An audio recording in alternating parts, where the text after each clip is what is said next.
Namaste. Sivananda Supatha Foundation, Bhimanipatnam, is devoted to take forward Sadguru Sivananda Murtiji's mission by publishing his speeches and writings and holding seminars, symposiums and conferences on various themes relating to Sanatana Dharma, Bharat culture and its history besides socio-cultural and spiritual topics. In pursuance of the above objectives, we organized an international symposium on reconstructing the cultural history of Bharat at Integral Institute of Advanced Management, Visakhapatnam, on February 18th and 19th, inviting reputed scholars from Bharat and abroad to enlighten us on various themes relating to the problems and perspectives in writing Bharat cultural history on truthful and purposeful lines. The erudite presentations of these scholars are presented in this channel. Kindly subscribe and encourage us in our endeavor to promote Sanatana Dharma. We have been waiting for the talk from our very beloved Padma Bhushan Grahit, Vamadeva Sastry ji, to come out to the dais and bless us all. Thank you, sir.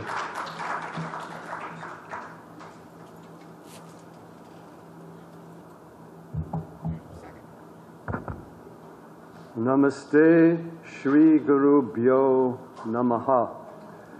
It is my great honor to be with you today, particularly in honor of our great Guru, Sri Sivananda Murti, who is a powerful inspiration to us for decades, who guided us on many levels, outwardly and inwardly, who guides this whole Telugu culture, and of course who guides Bharat and the entire world with his great teachings, presence, inspiration, and his ability to touch the heart of everyone who came in contact with him and changed their lives and raise their consciousness without any overt effort or attempt to influence or control. And I'm happy to say his presence is here with us all today. We can sense him around us and within us, and he certainly carries the wisdom and the power of Shiva Mahadev. And he was one of the great teachers of Bharat, one who has awakened that culture, not simply as an intellectual or even simply artistic factor, but as a way of life, a way of sadhana, and a way of self-realization. And he had mastered all the Vidyas, every aspect of yoga. He was saying, his words was coming up, the importance of bhakti yoga for understanding anything. And I have to say, unfortunately, the Western accounts of history have no bhakti yoga whatsoever. Their Guru is the intellectual mind caught in the ahankara.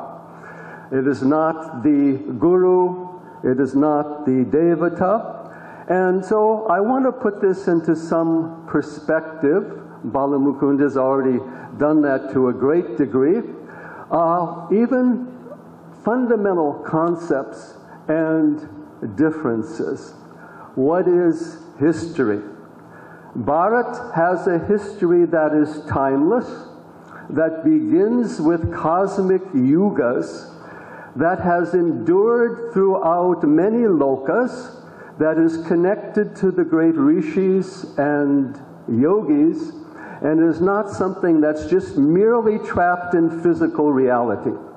The history you get is a history of certain physical reality, political issues, technological issues, by thinkers who never saw beyond the realm of Maya. And the purpose of their history is to impose a certain ideology upon the people who read it, not to understand the inner truth and inspiration, and something that is outside. And here I want to raise an issue. I've been raising this overall. India, or Bharat, is not just a country or a nation. It is the oldest country in the world, that's one thing. It is also a great culture, and it is also the most profound civilization. And what we hear today and read in history is the history of Western civilization, which, as was said, is only a few hundred years old, and has ignored the Bharatiya civilization. So what we need today is not just simply accounts of history. We need a recognition and a dialogue between civilizations. If you study India, Bharat, it is according to the perspective, the terminology, the prejudices, and the motivations of Western civilization that doesn't even have a concept that is similar. You know, today you can find the same Vedic chanting going on in India that was going on 5,000 years ago and more when the pyramids of Egypt were there. At the same time, you have people all over the world taking up the practice of yoga and meditation if they want to know the truth of who they really are, not just simply the truth of outer society. Now, there are those who say that there was no India. There's even no Hinduism. These are all modern inventions. And my response to them is very simple. History of India begins with the creation of the universe, the Bharatiya idea. The view of the universe in the Bharatiya Sanskriti is of Saptaloka. It's not just of a physical world. Physical world has its importance, its realm of karma, but is not the ultimate truth and reality. Our purpose of human beings is sadhana, not just simply all these outer material factors. Now, for those who say that India has not been unified and it didn't have a culture or a endurance, I have a very simple answer. India has had much greater unity, spirituality, and culture than the rest of the world, and also than Europe itself. Europe has never been a country. In fact, they wanted India to model itself after modern Western nation states, right? Particularly Britain, perhaps United States, France, etc. Now, what did the modern European nation states bring to the world? First of all, they brought the colonial era, and we know what the colonial era did to the world. Second, they brought us World War I, World War II, Cold War, and Ukraine War. And they have also brought to the world the imposition of their culture upon the rest of the world. Yesterday we did a program at the new Swaminarayan Hindu temple in Abu Dhabi. And they had displays of 15 different civilizations in the world on their temple, when any other culture but the Hindu or the Bharatiya do that. So we have to recognize that all that is called the history of India in the textbooks is just a reflection of the arrogance, the prejudice, the domination of this this European or the materialistic mindset. I'm not saying it doesn't have any value at a certain level, but the fact is the history, the culture of Bharat has not been understood at all. Now, a very sad thing happened in the history of India. We had this wonderful Indian independence movement. Now, one thing I like to make very clear to people, if you study all the independence movement, including all these great thinkers, whether it was Tilak, Aurobindo, Vivekananda, Gandhi, etc., you never find in one place the term secularism ever mentioned. It did not exist. You had the India that is Bharat. You did not have the India that is a reflection of the British or the Mughals. In fact, someone was talking about Mughal architecture, and they said, very good scholar, and she said that we have searched and we have not found one book on Mughal architecture, one textbook of Mughal architecture. It was all taken from the existing architecture that was there. So essentially, we're only today having the independence intellectually, culturally, and spiritually for Bharat that should have been granted, that should have occurred in 1947. Now, obviously, the main manifestation of that is Ram Janmabhoomi. And just think of it, in 1947, India was partitioned in favor of another Islamic state. And yet, the government of India under Nehru did not give the Hindus back even one temple, not even Ram Janmabhoomi. Partly because they didn't want to offend the religious minorities in the country. Nehru did not even support Somnath that Sardar Patel brought out. And so we had a situation in which the generation that took power after independence and the intellectuals were not Bharatiya. They were of the Marxist school and the Fabian socialist schools of Nehru. And then the textbooks were given to these same people like Romila Thapar and Irfan Habib and the Marxist school. And they practiced what we call the history of just denial. There was no Ram Janmabhoomi. There was no Kashi Vishwanath. There was an Aryan invasion. We've never found these Aryans, but we can rest assured that they must have been there because they suit our political agenda. So that India today, Bharat, is undergoing a new awakening. So what we can say is that 2024 needs to also be remembered like 1947.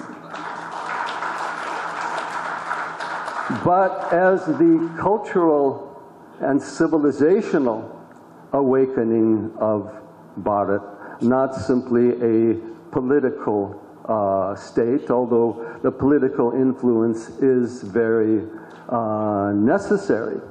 And several things we have to understand about Bharat. The concept of people, oh, the Hindus are going to impose a Hindu Rashtra. And they don't even know what a Hindu Rashtra is. First of all, Hindu Rashtra is Bhumi Devi. It's honoring nature, the universe. Purushe Vedam Sarvam is what the Vedas say, not that we divide the world into all these different castes and countries. And so essentially, we need that not only reconstruction, but understanding of the Bharatiya culture and civilization. And the fact that it embraces all aspects of knowledge, art, culture, civilization, and universe as a whole. Take, for example, we have all these glorification of European art, whether it's their architecture, whether it's their sculpture, whether it is their paintings, whether it is their story. If you take the amount of sculpture in India, it's probably 10 times more than the amount of sculpture in all the rest of the world put together. We also have all the Bharat, all the music, all the dance. You have Sanskrit, which is the most sophisticated of all the languages.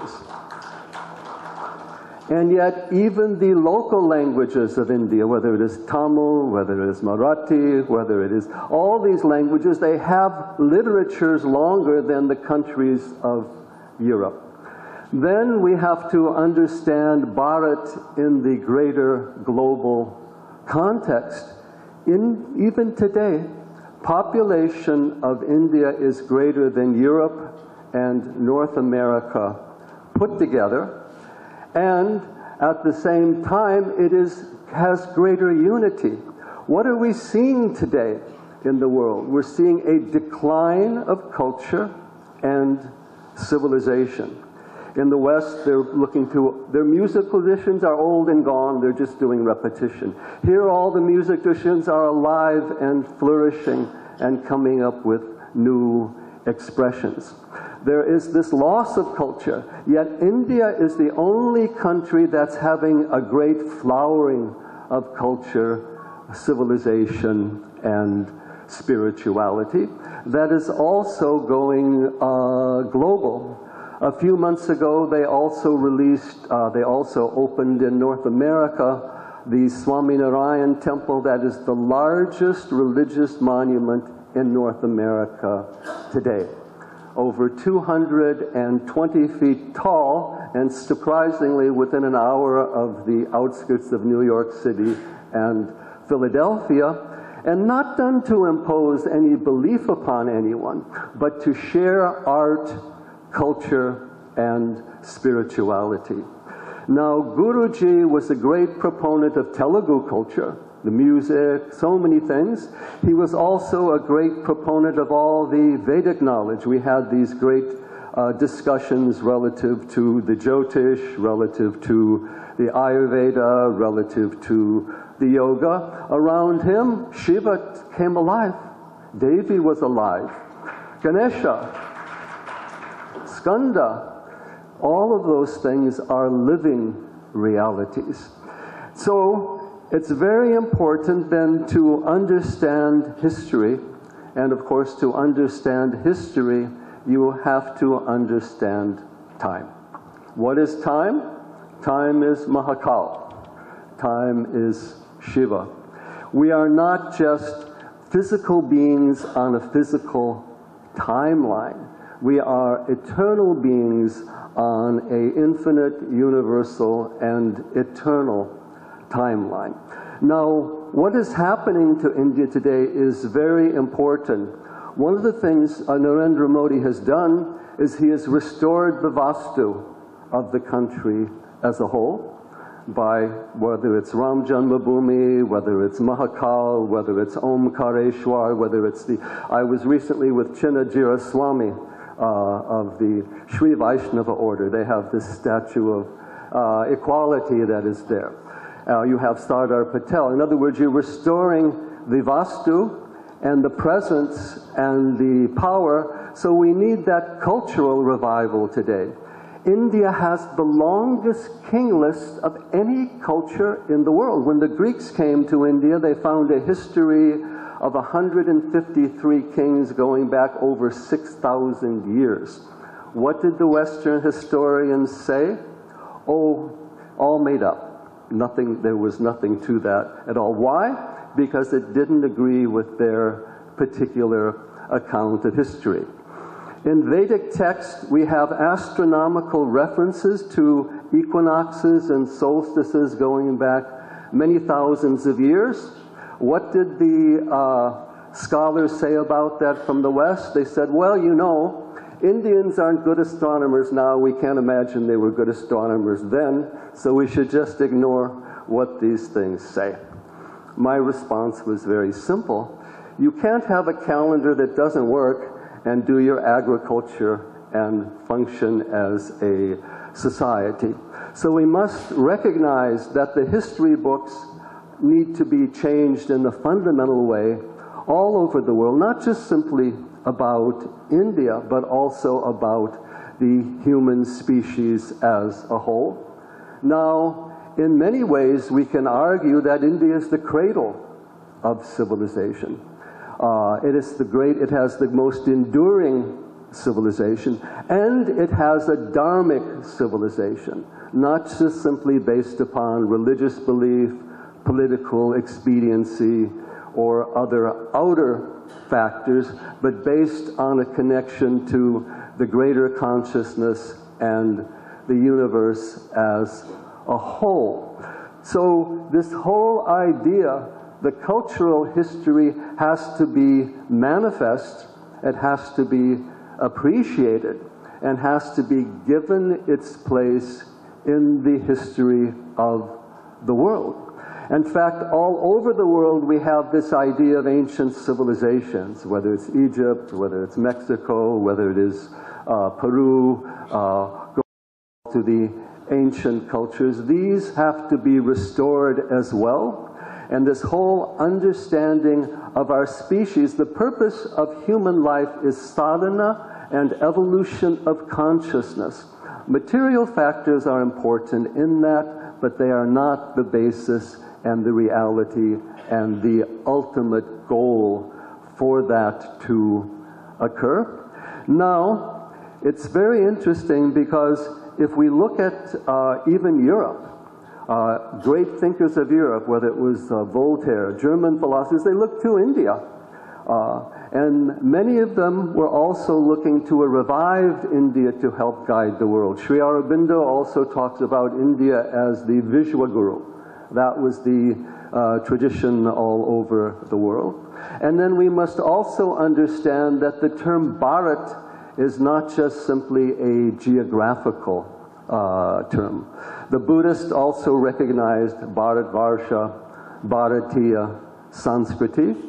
And we also had this, what we call a Khanda Bharat, but we also had the Bharatiya civilization. For example, if they've gone back 2,000 years, the oldest language in Indonesia has almost 50% Sanskrit loan words, and the script is based upon that. But this was not a political domination. It was a sharing of the deeper knowledge, and here we have all the Vedic systems, and here I want to relate something a little more specific. We've been involved in some of these debates relative to what is going on in Tamil Nadu specifically.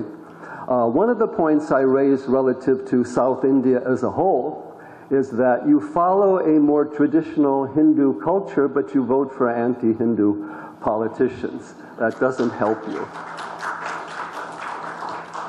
So we have this, one thing, this year, not Tamil Nadu, but I make this statement, is that DMK is the most anti-Dravidian party. The reason is Dravidian culture, if we go back to the Cholas, we go back to all the temple culture, is the Hindu culture. And here we have the idea or the recognition of the great Rishis. All the great Rishis were pan-India. They were in many places. And here I want to mention a very interesting point of study. In Rig Veda itself, the Rishi Agastya is the older brother of the Rishi Vasishta, and they both take birth together from the Kum, and they spread this whole Vedic type culture. Many of you all know, of course, the Ishopanishad.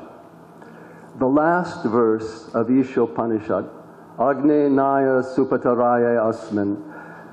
This is a verse of Agastya from the Rig Veda itself. Now, the language comes from, even in the Tamil tradition, comes from Agastya and Skanda Murugan, who is, of course, Agni and is, of course, the son of Shiva. So there's a continual connection between these teachings and traditions, particularly through the movement of the great yogis and rishis. The different Rishi Gotras were more prominent in certain parts of the country, but they were actually active and expressive everywhere. And they are also a living presence within everyone that we can connect to. So it's very important that we honor Sivananda Murti as one of the great rishis of today and for the future of Bharat, and for connecting Bharat to its vaster, greater culture, starting at a local level, but moving into the transcendent and into what we need as a species to move beyond all this outer materialism and raise a higher consciousness for all humanity. So we're very honored to be with Sivananda Murti and to be with his great disciples, those who are carrying on their teachings, Radha and Raghavendra. It's very important you support their work because their work is his work. And the power,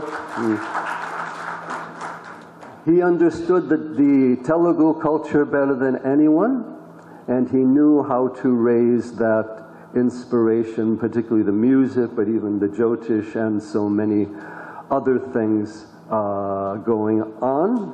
So let this gathering be the foundation for expanding that work, including at the media level, a academic level, cultural level, because we need to keep these rishis alive within us, and they are the guides. It's not the technocrats who are going to save the world, by the way.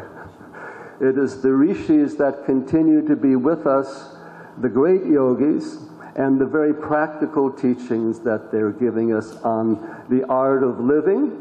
In the positive sense, he also talks about the art of leaving, how we can learn to move and transcend. So it's our great honor to all be together. We share the views of various great thinkers and various great writers who can also guide us at many levels. But we need a deeper inspiration and not just simply a technical factor. And again, we need the Rishi vision. Time, history, reality cannot be understood merely by the outer mind and intellect. Higher truth is beyond name, form, number, time, and place, and it dwells within the hearts of all beings. That is the reality of Sri Krishna, that is the reality of Shiva. And we must say also that the Yoga Shakti needs to arise as well, the Nari Shakti, because you also carry the traditions.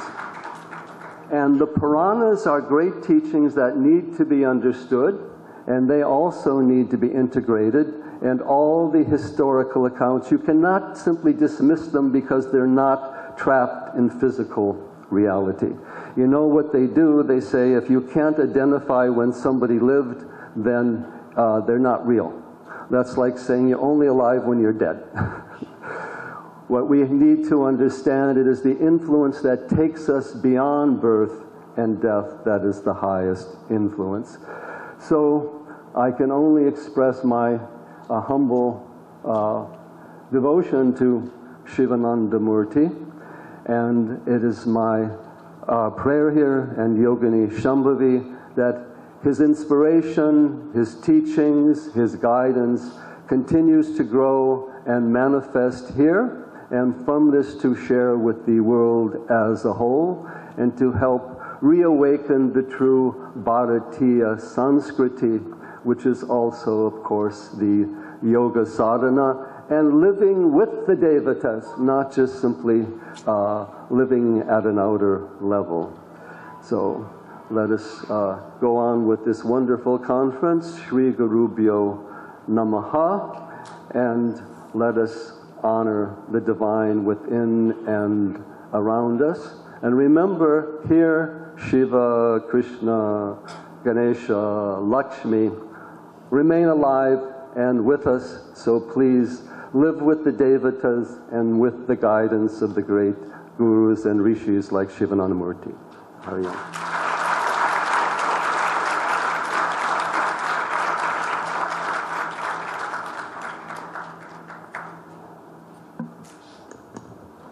Thank you, Vamadeva-ji.